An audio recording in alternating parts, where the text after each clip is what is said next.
Hello everyone, তোমরা সবাই কেমন আছো? তো আমি অনেক ভালো আছি। তো আজকে ছিল বিপত্তারিণী মায়ের পুজো। তো আজকে পুজো দিতে গেছিলাম, টিপটা দেখে বুঝতেই পারছো। আর এই জুতোটা দেখো, আমার মায়ের জুতো আমি পরেছি, কারণ এই ভিডিওটা করার জন্য শুধু পরেছি। যাই হোক, আমাদের এখানে একটা তরুলি হয়েছে, মানে দেখো এই যে তরুলিটা দেখো কতটা ছোট্ট। এই যে ভালো করে জুম কর, দেখতে পাচ্ছ এক্স্যাক্টলি। হয়তো এই যে তরুলিটা কত ছোট, এবার হয়তো পেকে যাবে। তো ছোট, হ্যাঁ।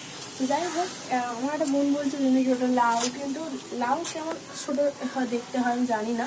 যেহেতু শহরে থাকি অনেক কিছুই আমরা মিস করি, যারা গ্রামে থাকে তারা অনেক কিছু জানে, আমার থেকে অনেক কিছু জানে, মানে পড়াশোনাতেও তারা অনেক এখন এগিয়ে। তো যাই হোক, তো ভিডিওটা তোমার কেমন লাগলো অবশ্যই কমেন্ট করে জানিও। আর আমি পুজো দিতে গেছিলাম, আমার পুরো একটা আউটফিট, আমি কোনোরকম সাজিনি, শুধু একটা লিপ বাম নিয়েছি। তো আমাকে কেমন লাগলো অবশ্যই কমেন্ট করে জানিও। টাটা।